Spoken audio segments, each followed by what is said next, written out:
इस वीडियो में आप डीएलएड सेकंड सेमेस्टर के अंग्रेजी प्रश्न पत्र जो कि वर्ष 2020 में डीएलएड 2019 बैच के समय पूछा गया था उसका कंप्लीट सॉल्यूशन देखने जा रहे हैं। यदि आप 2020 में सेकंड सेमेस्टर में पूछे गए सभी प्रश्न पत्रों के कंप्लीट सॉल्यूशन को देखना चाहते हैं, इसके अलावा वर्ष 2019 में डीएलएड 2018 बैच के समय सेकंड सेमेस्टर में पूछे गए सभी सब्जेक्ट्स के प्रश्न पत्रों का कंप्लीट सॉल्यूशन देखना चाहते हैं, तो इन दोनों के डेडिकेटेड प्लेलिस्ट का लिंक आपको इस वीडियो के डिस्क्रिप्शन में मिल जाएगा। तो इस वीडियो के समाप्त होने के बाद से आप इस वीडियो का डिस्क्रिप्शन जरूर चेक करें।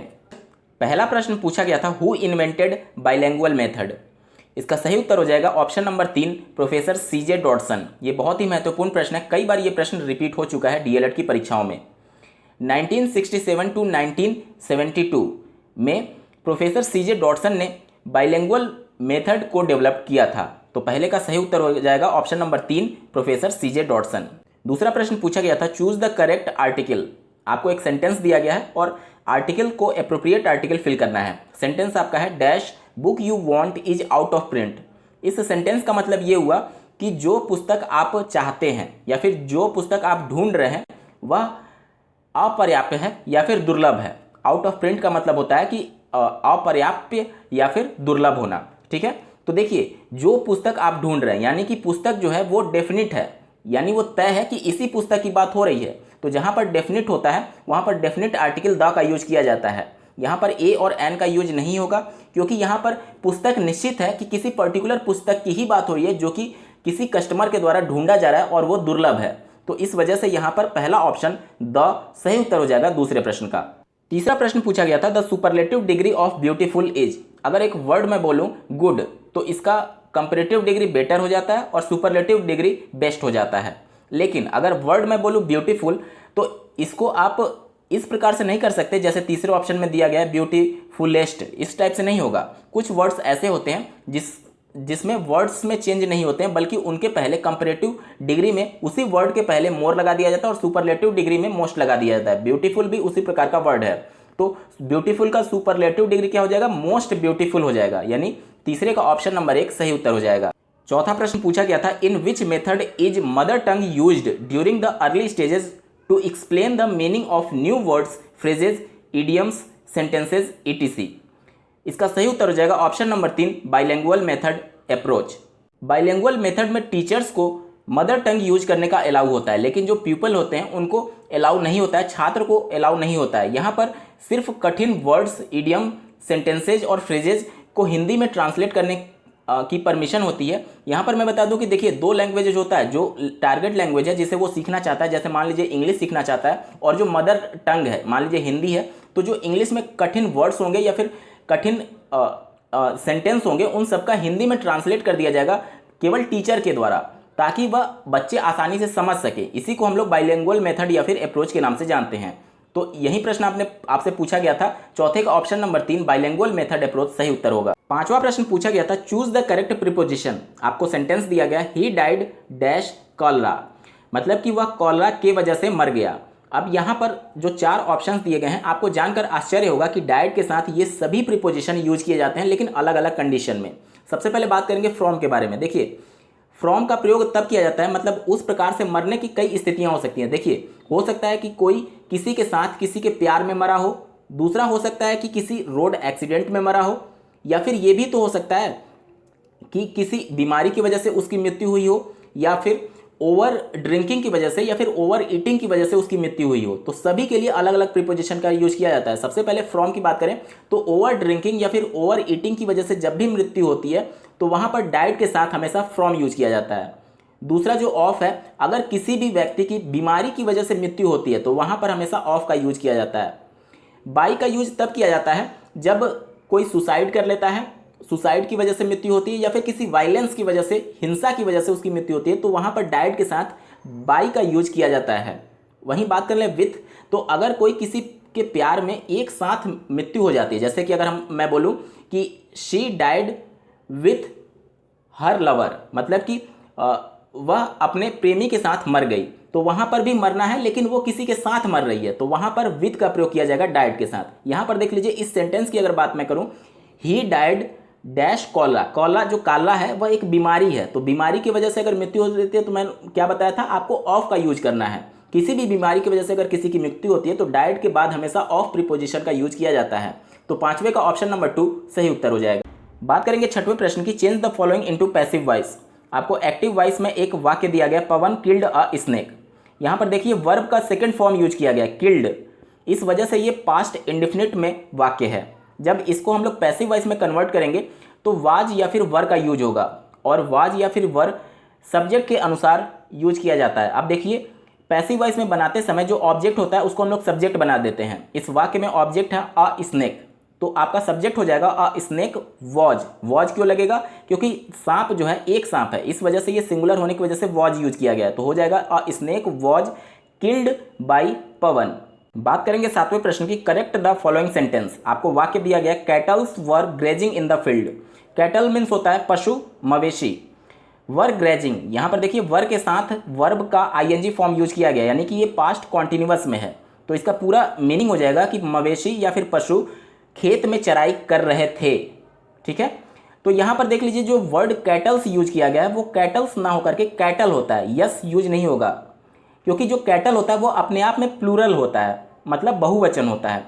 क्योंकि आप ये नहीं कहते कि मवेशी नहीं कहते, मवेशियों या फिर मवेशिये नहीं कहते हैं, आप मवेशी कहते हैं या फिर जानवर कहते हैं। जानवर अपने आप में कलेक्टिव नाउन है, मतलब कि बहुत सारे जानवरों का एक ग्रुप है जो अपने आप को एक प्लूरल डिनोट करता है। इस वजह से जो कैटल्स वर्ड है वो कैटल्स ना होकर के कैटल वर्ड होगा, तो पूरा सेंटेंस आपका करेक्ट हो जाएगा, cattle were grazing in the field. मतलब सिर्फ कैटल्स में से एस हटा देंगे तो आपका पूरा वाक्य करेक्ट हो जाएगा। बात करेंगे आठवें प्रश्न की, identify nouns in the following sentence. आपको वाक्य दिया गया, सुरेश लिव्स इन प्रयागराज, मतलब सुरेश प्रयागराज में रहता है। अब देख लीजिए नाउन की परिभाषा हम लोग बचपन से क्या पढ़ते आ रहे हैं, a noun is the name of person place और थिंग, यानी कि किसी का नाम हो या फिर कोई स्थान हो या फिर कोई वस्तु हो, उसको हम लोग नाउन कहते हैं। यहाँ पर देख लीजिए सुरेश किसी व्यक्ति का नाम है, इस वजह से ये नाउन हो जाएगा, और प्रयागराज देख लीजिए किसी जगह का नाम है, किसी स्थान का नाम है, इस वजह से भी ये नाउन हो जाएगा। तो आपको नाउन छांटना था, तो आठवें का उत्तर हो जाएगा। इसमें इस वाक्य में दो नाउन है, पहला सुरेश और दूसरा प्रयागराज। बात करेंगे नौवें प्रश्न की, change the following sentence into indirect speech. आपको वाक्य दिया गया है, he said to me comma inverted comma open what is your name. इसका उत्तर हो जाएगा, he asked me what my name was. देखिए इज जो है वो वॉज में कन्वर्ट हो जाएगा और योर नेम माई नेम में कन्वर्ट हो जाएगा। क्यों? क्योंकि यहाँ पर मेरे से पूछा जा रहा है, मी के अकॉर्डिंग योर माई में कन्वर्ट हो जाएगा, तो पूरा कंप्लीट सेंटेंस आपका बन जाएगा, he asked me what my name was. बात करेंगे 10वें प्रश्न की, fill in the blank by selecting appropriate verb from the bracket. Sentence आपको दिया गया, Kamla has dash a letter. Verb bracket में आपको दिया गया, देखिए रोट और रिटन। अब इसमें देख लीजिए दोनों जो है राइट के ही फॉर्म है, रोट जो है राइट का सेकंड फॉर्म होता है और रिटन जो है राइट का थर्ड फॉर्म होता है। अब सेंटेंस में चलिए, कमला सब्जेक्ट है, हैज से आपको क्लियर हो जा रहा है कि प्रेजेंट परफेक्ट टेंस है। क्यों? क्योंकि सब्जेक्ट के बाद हैज अगर प्रयोग होता है तो वो प्रेजेंट परफेक्ट टेंस को डिनोट करता है। प्रेजेंट परफेक्ट टेंस का फॉर्मूला ये कहता है कि हैज के बाद हमेशा वर्ब की थर्ड फॉर्म का यूज किया जाता है। ब्रैकेट में आप देखिए थर्ड फॉर्म कौन सा है, रिटन है, तो इस वजह से डैश की जगह पे आपका क्या फिल हो जाएगा, रिटन हो जाएगा। आपका कंप्लीट सेंटेंस हो जाएगा, कमला हैज रिटन अ लेटर। बात करेंगे 11वें प्रश्न की, transform the following sentence into negative without changing it's meaning. वाक्य आपको दिया गया, Mukesh is wiser than Shyam. देखिए इस वाक्य को आपको निगेटिव में कन्वर्ट करना है, लेकिन इसका जो अर्थ है वो बदलना नहीं चाहिए। अब इसका मतलब क्या होगा, Mukesh is wiser than Shyam, यानी मुकेश श्याम से ज़्यादा बुद्धिमान है। Shyam is not so wise as Mukesh, यानी कि श्याम मुकेश के जितना बुद्धिमान नहीं है। बात करेंगे लघु उत्तरीय प्रश्नों की। 12वां प्रश्न पूछा गया था, explain abstract noun with example. Abstract noun को हिंदी में भाववाचक संज्ञा कहते हैं, यानी कि ऐसी वस्तुएं जिसे ना तो हम छू सकते हैं ना तो देख सकते हैं, सिर्फ महसूस किया जा सकता है, उसे एब्स्ट्रैक्ट नाउन के नाम से जाना जाता है। अगर अंग्रेजी में इसके डिफिनेशन की बात की जाए तो आप लिख सकते हैं, name of qualities, ideas, emotions and such things which we can not see और टच।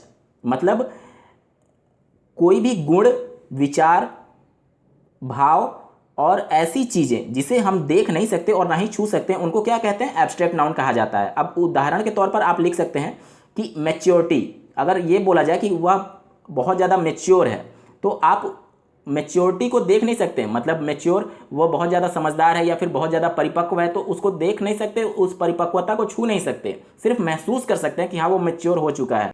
इसी प्रकार से मर्सी हो गया, सौरो हो गया, मर्सी मीन्स दया, और इसी प्रकार से पेन हो गया मतलब दर्द हो गया, टैलेंट हो गया, जेलसी हो गया, ऑनेस्टी हो गया। आप किसी की ईमानदारी को महसूस कर सकते हैं, उसको देख नहीं सकते हैं, उसकी ईमानदारी को ना तो देख सकते हैं और ना ही छू सकते हैं। तो ऐसी वस्तुएं जिसे ना तो हम देख सकते हैं ना तो छू सकते हैं, सिर्फ महसूस किया जा सकता है, उन्हें हम लोग एब्स्ट्रैक्ट नाउन के नाम से जानते हैं। बात करेंगे 13वें प्रश्न की, write the main characteristics of doctor West new method, यानी डॉक्टर वेस्ट न्यू मेथड की प्रमुख गुण क्या थे, इसके बारे में आपको पूछा जा रहा है। ये जो मेथड था वो पढ़ने पर ज़्यादा फोकस करता था।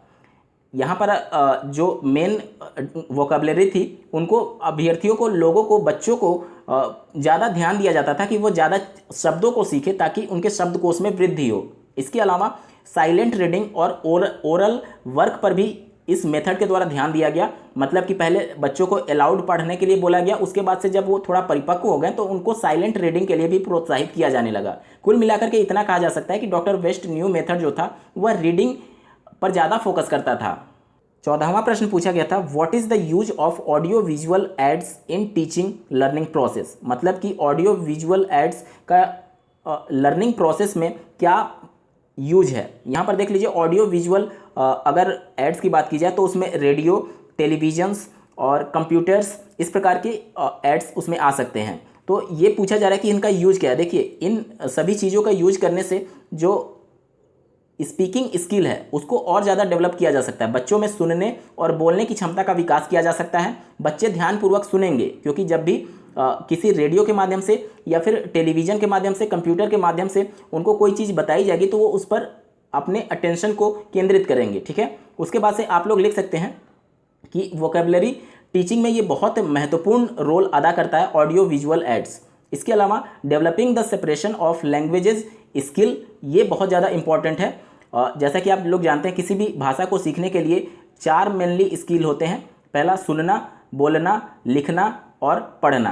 तो ये सभी चीज़ों को सेपरेट करता है कौन सा, ऑडियो विजुअल एड्स। इसके अलावा आप लोग लिख सकते हैं कि making language teaching possible to large group of learners, यानी कि एक साथ कई ग्रुप ऑफ लर्नर्स को, मतलब कई लोगों को, कई बच्चों को, कई छात्रों को एक साथ ऑडियो विजुअल एड्स के माध्यम से पढ़ाया जा सकता है।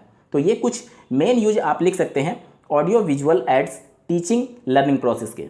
बात करेंगे 15वें प्रश्न की, complete the spelling of the following words. पहला वर्ड आपको दिया गया है इंस्ट्रक्शन। देखिए, इंस्ट्रक्शन का स्पेलिंग होता है INSTRUCTION। दूसरा वर्ड आपको दिया गया सेंटेंस, जिसका स्पेलिंग होता है SENTENCE।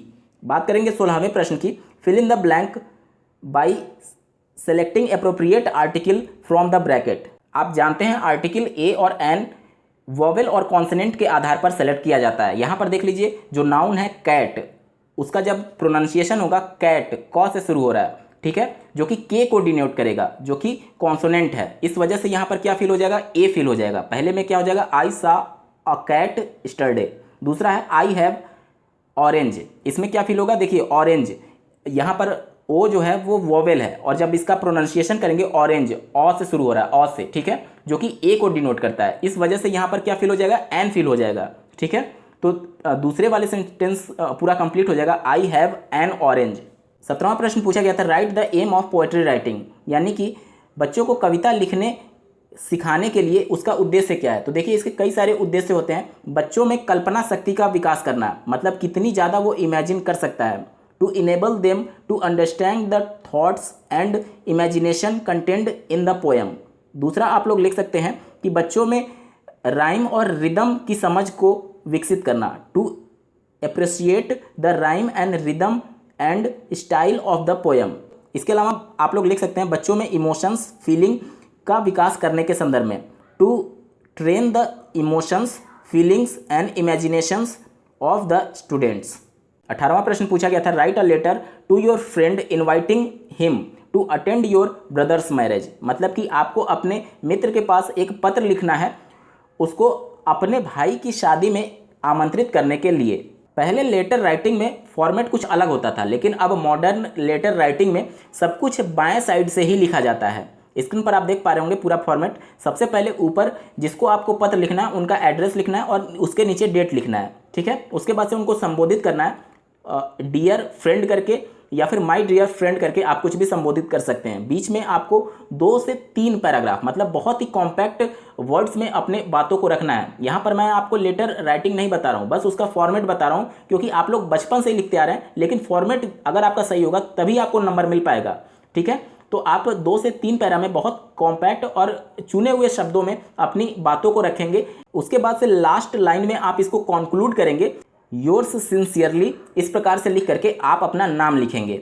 तो यहाँ पर आपको चूंकि परीक्षा में अपना नाम नहीं लिखना होता है, इस वजह से XYZ आप मेंशन कर देंगे।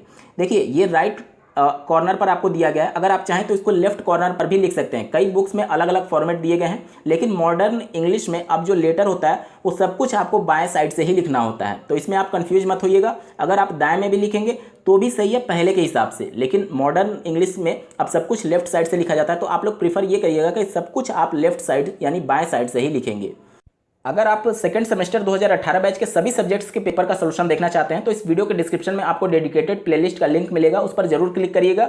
और ऐसे ही महत्वपूर्ण अपडेट्स के लिए इस चैनल को सब्सक्राइब करना ना भूलें। इस वीडियो को देखने के लिए आपका बहुत बहुत धन्यवाद। भगवान करे आपका दिन शुभ हो।